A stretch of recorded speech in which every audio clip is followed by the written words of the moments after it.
اور یہ بات سمجھنی کہ اگر یہ تمہارے معبود واقع معبود ہوتے تو اس جہنم میں کیوں جاتے، اور سب عابدین معبودین اس میں ہمیشہ ہمیشہ کو رہیں گے، اور ان کا اس میں شور ہوگا، اور وہاں اپنے شور غل میں کسی کی کوئی بات نہیں سنیں گے بھی نہیں۔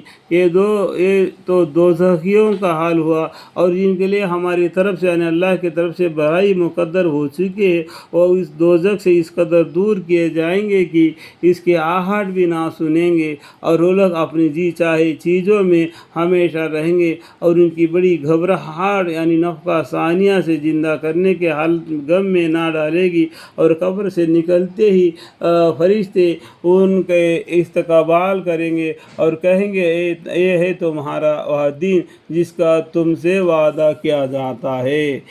کون ہے دین دنیا میں؟ ان الدین عند اللہ الاسلام، اور باقی جی سب کچھ باطل ہے۔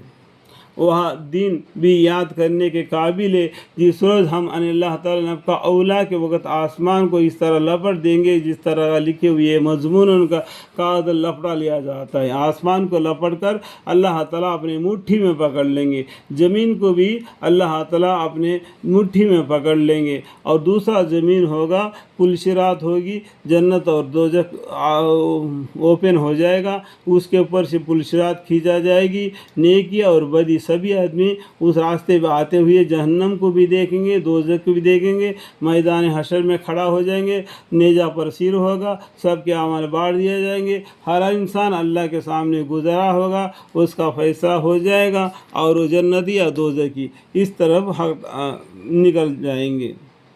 اول بار پیدا کرنے کے وقت ہر چیز کو ابتدا کی تھی، اس طرح آسانی سے اس کو دوبارہ پیدا کر دیں گے۔ یہ لوگ بولتے ہیں کہ ہم مریں گے، ہم دوبارہ ہم کو کون پیدا کرے گا؟ بلا هو الخلاق العلیم انما امره اذا اراد شيئا ان يقول له كن فيكون فسبحان الذي بيده ملكوت كل شيء واليه ترجعون۔ یہ سورہ یاسین کی آخری آیت ہے، اس کا معنی پڑھنے سے بھی معلوم پڑ جائے گا۔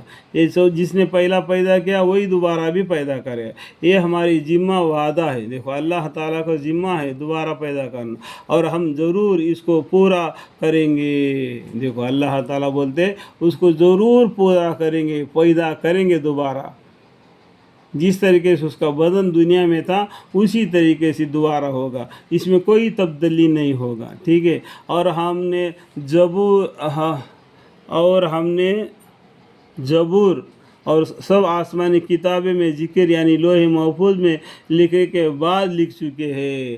لوح محفوظ ہے اللہ کے پاس میں، اس کو پاک فرشتوں کے علاوہ کوئی ہاتھ نہیں لگا سکتا۔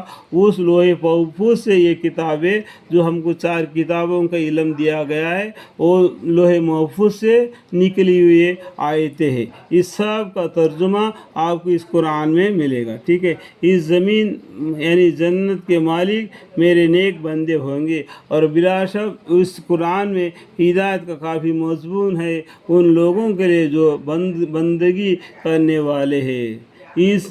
یعنی اس جنت کے مالک کون بنیں گے؟ نیک بندے بنیں گے جو بندگی کرنے والے ہیں۔ اور ہم نے ایسے مضامین نافع دے کر آپ کو اور کسی بات کے واسطے نہیں بھیجا مگر دنیا جہان کے لوگوں یعنی مکلفین پر مہربانی کرنے کے لیے۔ اللہ تعالیٰ نے پیغمبر کو اس لیے بھیج دیا، وما ارسلناک الا رحمۃ للعالمین، رحمت کر کے بھیج دیا۔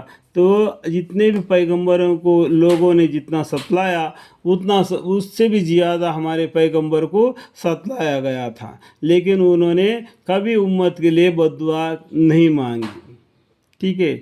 آپ کتنا پیغمبر کا قصہ ہم پڑھیں گے، کبھی بھی انہوں نے امت کو بد دعا نہیں مانگے، ٹھیک ہے۔ جب بندگی کرنے والے اور ہم نے ایسے مضامین نفع دے کر آپ کو اور کسی بات کے واسطے نہیں بھیجا مگر دنیا جہان کے لوگوں یعنی مکلفین پر مہربانی کرنے کے لیے، آپ بطور اخلاص کے مقرر فرما دیجئے کہ میرے پاس تو صرف یہ وہی آتی ہے کہ تمہارا معبود حقیقی ایک ہی معبود ہے، سو اب بھی تم مانتے ہو یا نہیں؟ یعنی اب تو مان لو۔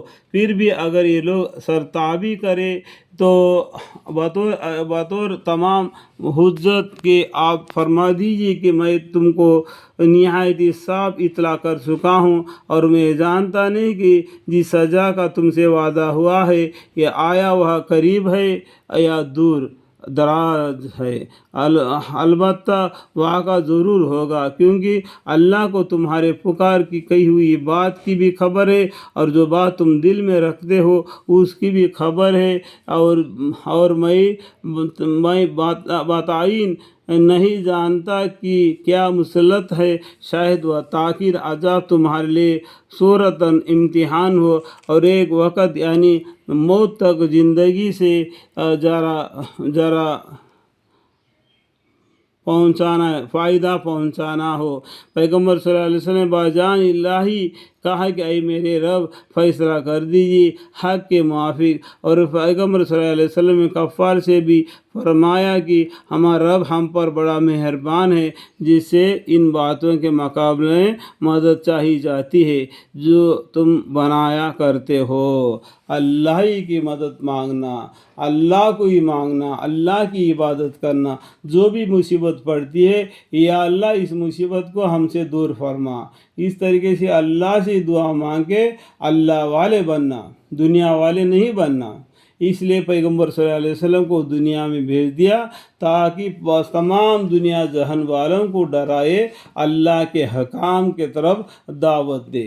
اللہ تعالی ہمیں اور آپ کو سمجھنے کی اور ایمان لا کر دین اسلام کے راہ پر اپنی زندگی بسر کرنے کے توفیق عطا فرمائے۔ بیان کے درمیان میں جو بھی غلطی ہوتا ہے مجھ سے ہوگے تو معاف فرمائے۔ وآخر دعوانا الحمدللہ رب العالمین۔